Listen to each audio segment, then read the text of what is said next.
सब खैरियत से हैं, ठीक-ठाक हैं। अच्छा लास्ट टाइम जो हमारा लेक्चर था, जो मैंने अपलोड किया था, उसमें आपको मैंने इस होम टैब के अंदर एक्सेल की कुछ चीज़ें थी, जो मैंने आप लोगों को समझाई थी और सिखाई थी।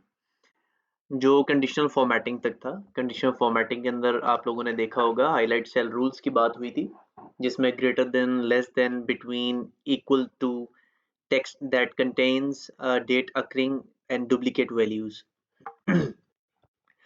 नेक्स्ट आपके पास था टॉप बॉटम रूल।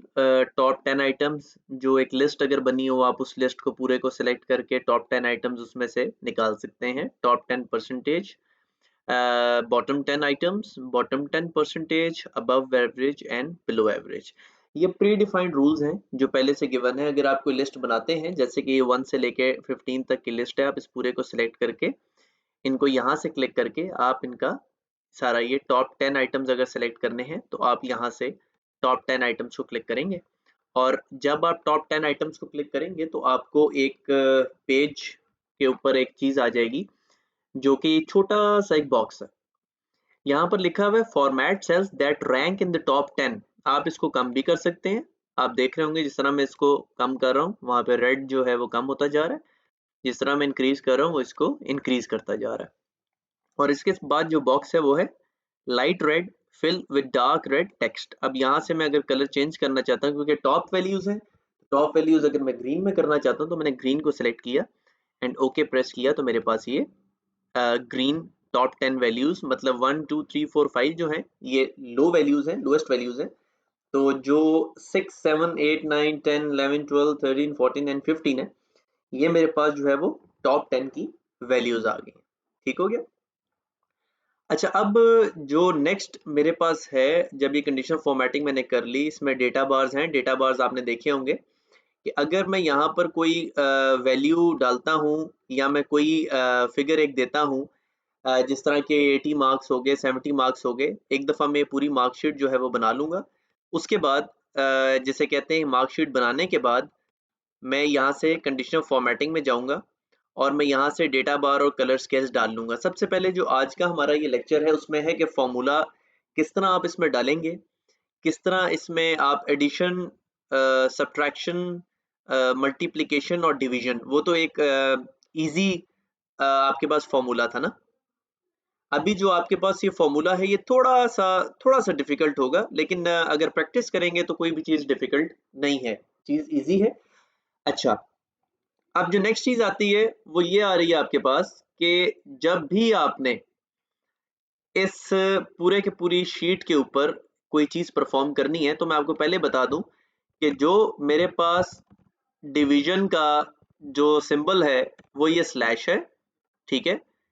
अभी मेरे पास जो स्लैश आएगा, वो बेसिकली आपके पास एक सेकंड, ये रिकॉर्डिंग हो रही है, तो ये स्लैश को रीड नहीं कर रहा। ये जिस तरह परसेंटेज के बीच में स्लैश है, बिल्कुल ऐसा ही ये स्लैश आएगा। आप लोगों ने क्या करना है, जब भी जिस तरह ये डिवीज़न है, एडिशन है,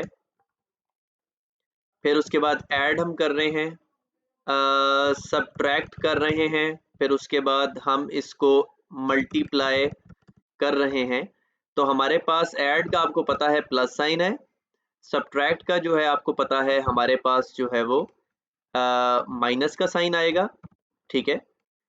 एक सेकंड में इसको फॉर्मूला टैप कर रही है।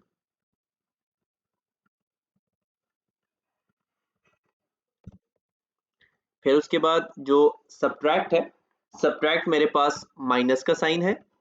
उसके बाद माइनस के साइन के बाद मेरे पास जो नेक्स्ट आइटम आ रहा है, वो आ रहा है मल्टीप्लाई का, और मल्टीप्लाई मेरे पास जो साइन है वो स्टेरिक का है, ठीक है?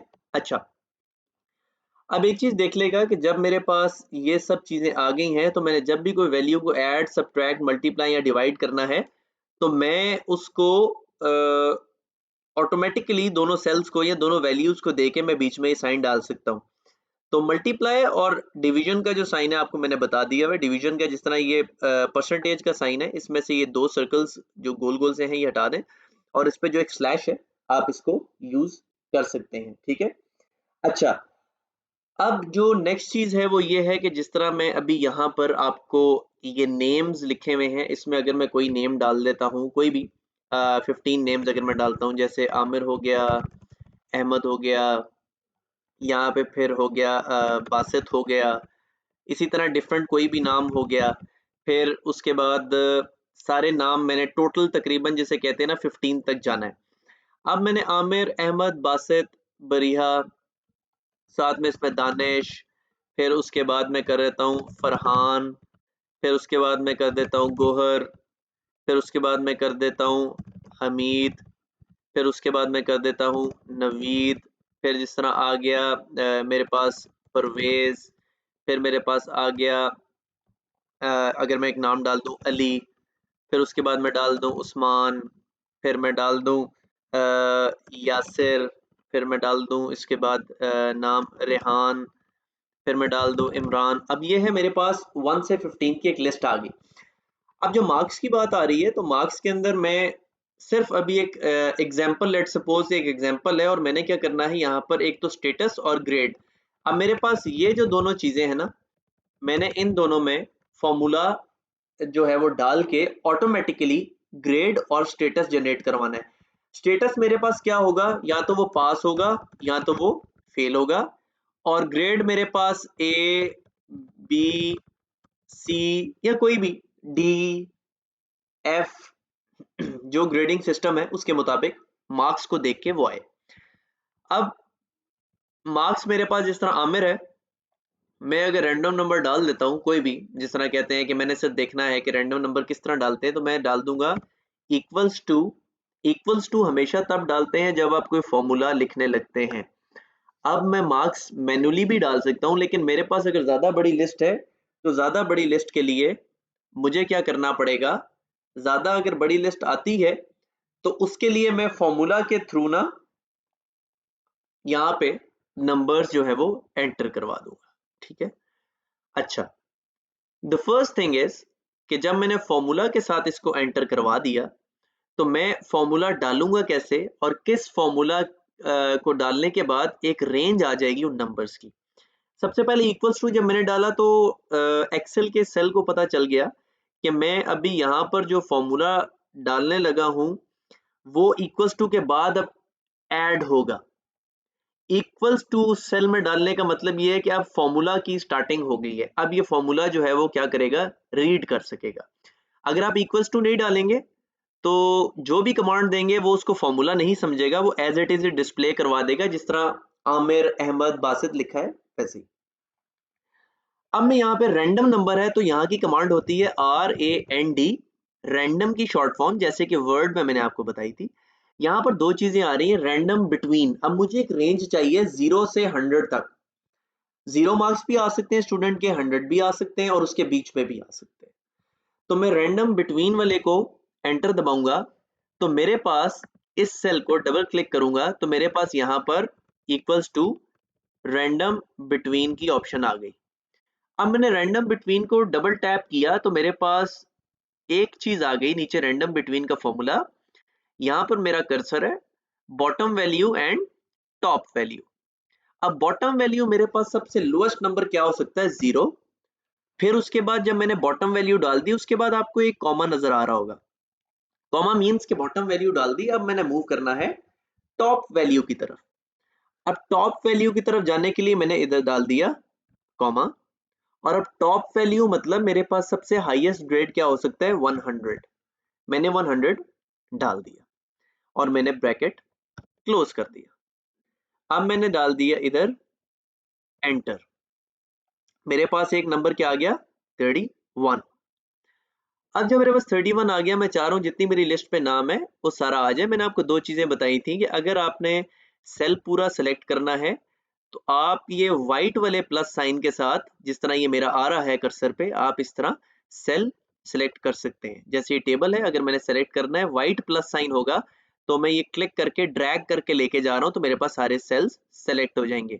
लेकिन अगर मैंने वैल्यू को मूव कराना है, तो मैं ये व्हाइट सेल से देखें नहीं मूव कर सकता, वैल्यू नहीं मूव कर रही, सिर्फ सेल सेलेक्ट हो रहे हैं। वैल्यू मूव कराने के लिए आपने इसी सेल को जिसको सेलेक्ट किया है, इसके बॉटम राइट पे एक ये बॉक्स बना हुआ है, छोटा सा ग्रीन सा, थोड़ा सा बॉक्स छोटा सा है, इस पे जब मैं माउस लेके जा रहा हूं तो आप देख रहे होंगे ये ब्लैक प्लस साइन बन जाता है।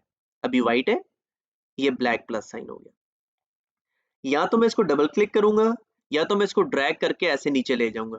ठीक है, जब मैं नीचे लेके जाके इसको छोड़ूंगा तो मेरे पास ये सारी वैल्यूज आ जाएंगी। अगर मैं इस पर डबल क्लिक भी करता तो सारी वैल्यूज ऐसे ही आ जाती। अब जब उसने मुझे कुछ रैंडम वैल्यूज दे दी, जैसे कि आमिर है, इंतहाई नालायक स्टूडेंट है जिसने 3 मार्क्स लिए हैं, और इनमें से सबसे हाईएस्ट मार्क्स माशाल्लाह से नवीद ने लिए हैं, जो कि एक 87 के फिगर पे जा रहा है। अब मैं चाह रहा हूं कि इसके आगे स्टेटस पास और फेल का है। सबसे पहले मैंने क्राइटेरिया क्या देखना है, मेरे पास क्राइटेरिया क्या है कि 0 से लेके 49 जिसके मार्क्स होंगे वो, उसका ग्रेड क्या आएगा, उसका आएगा F। ठीक है, एक पहले हम रेंज बनाएंगे ना हमें, ताकि ग्रेडिंग सिस्टम पता चल जाए। अभी जो मेरा इस शीट का ग्रेडिंग सिस्टम है वो है कि 0 से 49 वालों को F देना है, 50 से 59 वालों को मैंने D ग्रेड देना है, 60 से 69 वालों को मैंने C ग्रेड देना है। इसी तरह 70 से 79 वालों को मैंने B ग्रेड देना है, और 80 से 100 तक वालों को मैंने A ग्रेड देना है। ठीक है, अब मेरे पास ये एक पूरे का पूरा एक ग्राफ बन गया इस चीज का, कि मेरे पास रेंज आ गई कि कितनी रेंज पे मैंने कौन सा ग्रेड देना है, और अभी यही चीज मैंने अपनी शीट को सिखानी है। ये तो अभी 15 स्टूडेंट्स हैं। जैसे कि मैं एक टीचर हूं तो मुझे अगर 200 300 400 500 इतने स्टूडेंट्स का डेटा अगर मुझे डालना पड़ता है, यहाँ पर डेटा एंट्री करनी पड़ती है, तो मुझे अगर मैं मार्क्स डालूं तो मेरे ग्रेड और ये ऑटोमेटिकली सामने जनरेट हो जाते हैं। तो वो मैं किस तरह करता हूँ वो मैं आपको बता रहा हूँ और मैं आपको भी सिखाना चाहूंगा।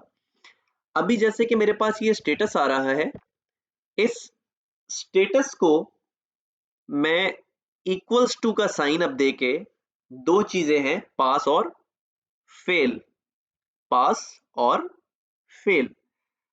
अब मैंने सबसे पहले जो यहाँ पे फॉर्मूला, सबसे पहले मैं आपको बता दूं कि जब अगर आपने सेल में फॉर्मूला देखना भी है, आप इन दोनों सेल के दरमियान माउस लाएंगे तो आपका कर्सर ब्लैक हो जाएगा। आप इसको क्लिक करके राइट पे मूव करेंगे, आपका ये जो सेल है ये एक्सपैंड कर जाएगा और आप इजीली इसमें देख सकेंगे कि आपने सेल के अंदर डालना क्या है। यहां पर मैं इक्वल्स टू का साइन डालूंगा, जैसे मैंने आपको पहले बताया है कि जब मैं फॉर्मूला इसमें एंटर करूंगा तो मुझे इक्वल्स टू का साइन देना बहुत ज्यादा जरूरी है। ठीक है, अब इक्वल्स टू के साइन के बाद सबसे पहले जो मैंने यहां पर करना है वो इफ स्टेटमेंट देनी है। अब इफ स्टेटमेंट क्या है कि अगर किसी स्टूडेंट के मार्क्स, इफ एल्स का आपको पता होगा, इफ और कंडीशन, कि अगर कोई बच्चा इतने मार्क्स लेगा तो वो पास है, और अगर कोई बच्चा इतने मार्क्स लेगा तो वो फेल है। इसका आसान सा सलूशन है कि मैं कह दूं कि यार या तो वो बच्चा इतने मार्क्स ले तो वो पास है, अदरवाइज वो बच्चा फेल है। तो मैं यहां पर ना एक रेंज दे देता हूं, यहां पर मैं एक रेंज दे दूंगा। और अब वो रेंज देने के लिए मैं किस तरह करूंगा, मैं यहां पर इफ का फॉर्मूला दे देता हूं, इक्वल्स टू इफ। अब जो सबसे फर्स्ट है ना इफ, आ गया checks whether a condition is met and returns one value if true and another value if false. अब ये बैक एंड पे ट्रू और फॉल्स के जो ट्रेंड है उस पे चलता है। जैसे कि अगर मेरी कंडीशन ट्रू है कि अगर उसके मार्क्स इतने हैं, तो ट्रू की वैल्यू में मैं जो लिखूंगा, जो कि मैंने लिखना है पास, वो पास को डिस्प्ले करेगा। अगर उसके मार्क्स उतने नहीं है तो वो फॉल्स वैल्यू में जाएगा और फॉल्स में मैं लिख दूंगा फेल, तो वो डिस्प्ले करेगा फेल। इक्वल्स टू इफ मैंने लिख दिया तो मेरे पास इस नंबर 1 जो इफ लिखा हुआ है मैंने इस पे डबल क्लिक कर दिया। हमेशा एक चीज याद रखिएगा कि जो लॉजिकल टेस्ट है, जब आप इफ का ये फॉर्मूला स्टार्ट करेंगे तो इफ के 3 पार्ट्स होते हैं। पार्ट नंबर 1 है लॉजिकल टेस्ट। लॉजिकल टेस्ट का मतलब है कंडीशन, कंडीशन। और कंडीशन क्या है कि बच्चा कितने ग्रेड पे पास है और बच्चा कितने ग्रेड पे फेल है। फिर जब ये हो जाएगा, जो सेकंड पार्ट है उसका, वो मैं अभी आपको बताता हूँ। सेकंड पार्ट में हम कब जाएंगे, हम फर्स्ट पार्ट पे हैं अभी। तो सबसे पहले मैं देखूंगा मार्क्स मेरे किस सेल में डले हुए हैं, तो मार्क्स मेरे ये 65 जो डले हुए हैं ये जी के कॉलम में डले हैं और जी के ऑपोजिट क्या है 7। तो मेरे पास ये सेल की लोकेशन क्या है जहां पर ये वैल्यू पड़ी है जो एक्सेल रीड करेगा, वो है G7। तो मैं इधर लिखता हूं G7 और उसने मेरे ये मार्क्स जो है ये हाईलाइट कर दिए, मुझे पता चल गया इसने इसको रीड करना शुरू कर दिया। अब G7 अगर मैं कहूं कि वो greater than if G7 is greater than कितने मार्क्स आपने इंक्लूड करने हैं? 0 से 49 फेल है और 50 से अबव 50 भी इंक्लूडेड है बीच में, 50 और 50 से अबव वाला पास है। तो मैं यहां पर कह दूंगा ग्रेटर देन और इक्वल्स टू 50। अब आप सोच रहे होंगे कि greater than and equals to के साइन दोनों इकट्ठे क्यों आए हैं? वो इसलिए आए हैं कि इसमें 50 भी इंक्लूडेड है। अगर आप सिर्फ ग्रेटर देन डालना चाहते हैं तो आप इसको रिमूव करके ग्रेटर देन 49 भी लिख सकते हैं, दोनों चीजें सेम है। इसमें 49 इंक्लूडेड नहीं है क्योंकि हमने इक्वल्स टू का साइन नहीं दिया, लेकिन अगर हम इसमें इक्वल्स टू का साइन दे देंगे तो हमारे पास 49 भी इंक्लूडेड होगा, तो किसी बच्चे के अगर 49 मार्क्स आएंगे तो वो उसको भी पास कर देगा। अब मैं इसको बैक स्पेस से रिमूव कर रहा हूं क्योंकि 49 इंक्लूडेड नहीं है। अब मैंने यहां पे लगा दिया कॉमा।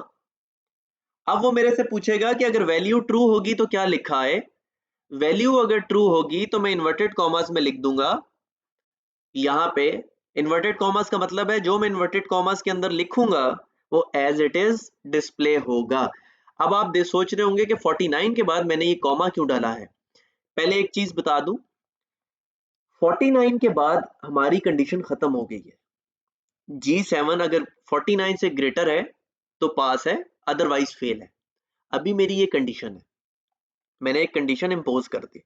अब मेरे पास दूसरा पार्ट है कि अगर ये वैल्यू ट्रू है तो मेरे पास क्या लिखा है। तो उस तक पहुंचने के लिए आपको नजर आ रहा होगा इन दोनों के दरमियान में कॉमा है, तो मैं कॉमा दूंगा तो आप देख रहे होंगे ट्रू वैल्यू बोल्ड होगी है। अब बोल्ड होने का मतलब उसका ये है कि मैं इस जगह पे पहुंच गया हूं। अब मैं इन्वर्टेड कॉमर्स में लिख दूंगा पास, ठीक है, और मैं इन्वर्टेड कॉमर्स को कर दूंगा क्लोज। अब मैं दोबारा फॉल्स की स्टेटमेंट पे जाना है तो मैं क्या करूंगा, ट्रू वैल्यू मैंने लिख दी, अगर उसके ग्रेटर देन 49 होंगे तो वो पास डिस्प्ले करेगा, अदरवाइज वो फेल डिस्प्ले करेगा। ठीक हो गया। अब आप लोगों ने G7 इज ग्रेटर देन 49 और आपने दे दिया इधर पास। अब मैंने इसी के अगेंस्ट आगे जो फॉल्स की वैल्यू है उस पे देखना है कि फेल कब हो। जब ये कंडीशन होगी तो वो पास है, फिर मैं कॉमा दूंगा तो आपको फॉल्स बोल्ड होता हुआ नजर आएगा। जब आपको फॉल्स बोल्ड होता हुआ नजर आ रहा है तो इसका मतलब है कि अब आप फॉल्स की कंडीशन देंगे तो आप इन्वर्टेड कॉमास में यहां पर लिख देंगे पास और फेल। अब आपने पास लिख दिया था, फॉल्स की स्टेटमेंट में फेल लिखा और इन्वर्टेड कॉमास क्लोज कर दिए। मेक श्योर कि जब आपने ये इफ दिया है इसके बाद जो ब्रैकेट स्टार्ट हुआ है आपने यहाँ पे ब्रैकेट को क्लोज भी करना है। अब आपने ब्रैकेट को क्लोज किया और आपका फॉर्मूला पास और फेल का कंप्लीट हो गया, आपने एंटर प्रेस कर दिया। अब आपको नजर आ रहा होगा आमिर, जो कि पहले भी बेचारा थोड़ा निकम्मा स्टूडेंट था, अभी भी बेचारा थोड़ा सा वीक स्टूडेंट है, तो वो 5 मार्क्स उसके आए हैं। अगर मैं यहाँ पर मैंने आपको दो चीजें बताई थी कि आपने अब इसके रिजल्ट को सब पे आप कह रहे होंगे कि अभी मैंने फेल में ये जो फॉर्मूला लिखा है जो आपको टॉप पे डिस्प्ले हो रहा है, ये सारा फॉर्मूला जो लिखा हुआ है, आप सोच रहे होंगे कि जब ये फॉर्मूला हमने एक दफा लिख दिया तो क्या हमें हर सेल के अंदर ये फॉर्मूला देना पड़ेगा? नहीं, ऐसा नहीं है। आपने जब ये फेल एक दफा लिख लिया तो आप यहाँ तो ये जो राइट साइड पे जिस तरह वैल्यू को ड्रैग करते थे, इस सेल के बॉटम राइट पे ये आपका प्लस साइन ब्लैक हो जाएगा। आप या तो इधर डबल क्लिक करेंगे या तो आप इसको ड्रैग करके नीचे ले जाएंगे। पहले मैंने ड्रैग करके नीचे लेके गया था, अब मैं आपको डबल क्लिक करके भी दिखा दूंगी, दोनों काम एक ही करते हैं। मैंने इसको डबल क्लिक किया तो मेरे पास सारा रिकॉर्ड आपके सामने आना शुरू हो गया। ये रैंडम वैल्यूज आपकी बार बार चेंज होती रहेंगी, मैं आपको ये भी बता दूं। रैंडम वैल्यूज क्योंकि बार बार चेंज होती रहेंगी हर स्टेप के बाद, क्योंकि रैंडम नंबर्स हैं बार बार जनरेट होंगे। अगर आप चाहते हैं ये ना हो तो आप इस पूरे को सेलेक्ट करके राइट क्लिक करेंगे और इसको आपने कॉपी करना है और आपने यहाँ पर किसी अलग सेल पे जाके राइट क्लिक करके यहाँ पर लिखा होगा पेस्ट एज वैल्यूज, आपने इसको क्लिक करना है। अब जब ये वैल्यूज सारी पेस्ट हो गई, आपने इस पूरे वाले सेल को दोबारा पूरा सेलेक्ट करके राइट क्लिक करके और क्लियर कंटेंट्स कर देना है। अब आपके पास पूरे मार्क्स क्लियर हो गए। आपने फिर दोबारा इसको पूरे को सिलेक्ट किया, आपने राइट क्लिक किया, आपने कॉपी किया, आप मार्क्स वाले फर्स्ट कॉलम में आए, आपने राइट क्लिक किया, यहाँ पे दूसरे वाला ये क्लिपबोर्ड जो बना हुआ है आपने इसको क्लिक किया तो यहाँ पर क्या लिखा हुआ आएगा, वैल्यूज आपकी पेस्ट हो जाएंगी। पेस्ट एज वैल्यूज, पेस्ट करने की भी ऑप्शंस हैं और आप इस पूरे के पूरे को दोबारा सेलेक्ट करके राइट क्लिक करें और यहाँ पर आप कर दें क्लियर कंटेंट्स। अब आपके पास ये मार्क्स चेंज नहीं होंगे। तो ये मेरे पास और फेल का जो फॉर्मूला था मैंने आपके साथ डिस्कस किया है।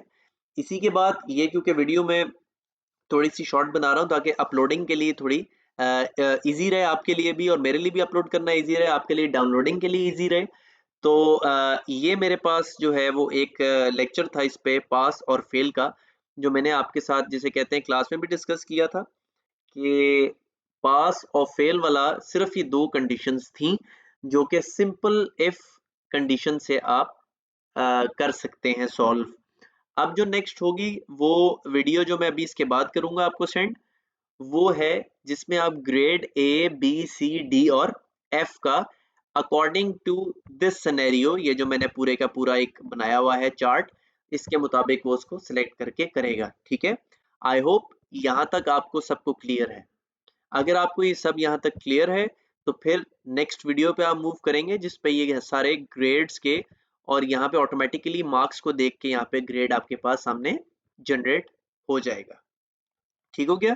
Thank you so much. Next video पे आप जब डाउनलोड करेंगे, नेक्स्ट वीडियो में मैं ये इसी चार्ट के ऊपर आपको ये ग्रेड वाला पूरा फॉर्मूला करवा दूंगा। ठीक है, थैंक यू सो मच।